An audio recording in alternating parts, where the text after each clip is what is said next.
When we look for financial advice, we often look to modern gurus. But what if a blueprint for financial well-being has been around for over 1,400 years? Today, we're diving into the profound wisdom from the teachings of Prophet Muhammad, peace be upon him. And you'll see these principles are incredibly relevant right now.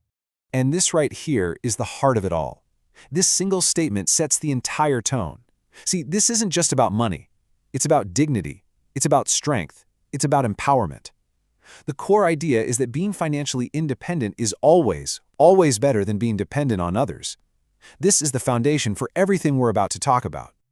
So, here's our roadmap. We're going to break this down into 4 key principles. First, striving for that financial independence. Second, why your family has to be your top priority. Third, what charity really means. And finally, how to leave behind a secure legacy.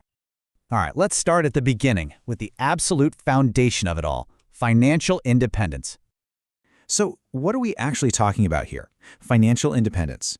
It's simply the ability to take care of yourself and your family without ever having to ask other people for help. And notice, it's both a practical goal, paying the bills, but it's also a spiritual one. It's rooted in self-reliance and just dignity.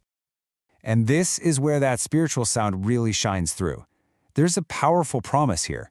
When you make a real, conscious effort to be self-sufficient, divine assistance comes into play. The goal isn't just to not ask, it's to actively work towards a state of being truly unneedy. Okay, so once you're on your own 2 feet, where does your responsibility go next? This brings us to a huge one. Principle number 2, your family comes first.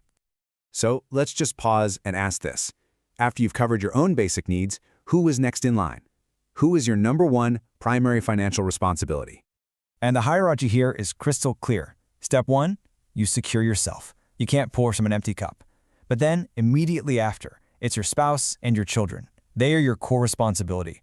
It's only after their needs are totally met that you can extend that circle outwards to other dependents. And this isn't just a friendly suggestion. It's taken very, very seriously. The teaching is firm. To neglect your family is actually forbidden, even if you're doing it for what seems like a good reason, like giving charity to others.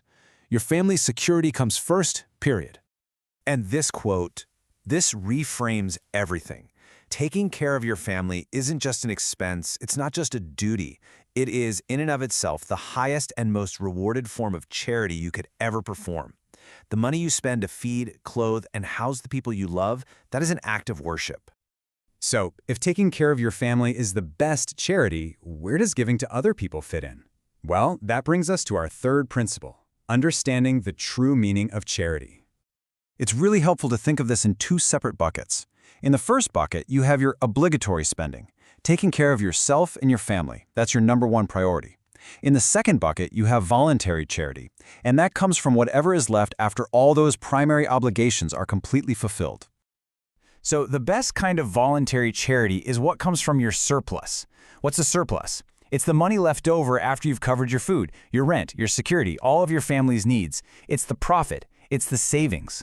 When you give from this position, you make sure that your generosity doesn't accidentally create insecurity for the people who depend on you the most. And this kind of smart, forward-thinking approach leads us perfectly into our final and really crucial principle, leaving a secure legacy. This verse from the Quran really gets to the heart of it. It's asking us to use our empathy. Just imagine for a second, if you were the one leaving behind children with nothing, wouldn't you be worried for them? Of course you would. The verse tells us to take that very real, very legitimate concern and channel it into responsible planning for our own families. Now, this is a critical question. It's a really common point of confusion. Some people might think, well, God is the ultimate provider, so I don't really need to save or plan for the future. But is that what faith is really about? And the answer is a resounding no. True, active faith isn't passive. It's not about sitting back and waiting. It's about doing your part. You work, you save, you invest, you make a plan, you do everything you can, and then you place your trust in God to bless those efforts. The provision comes through the work you put in. So let's just recap the big takeaways here. Your effort, that's part of the plan. Leaving wealth behind for your loved ones is actually seen as a virtue, which means that financial planning and inheritance are vital. And it's really important to add, this guidance is for those of us who have the security and opportunity to build wealth. The situation is obviously different for those facing disaster or oppression. So let's end with this thought, to make it real. Based on these timeless principles, self-reliance, family first, giving from your surplus, and planning for the future, what is one small, practical step you can take, starting today, to begin building that legacy of financial strength for the people you love most?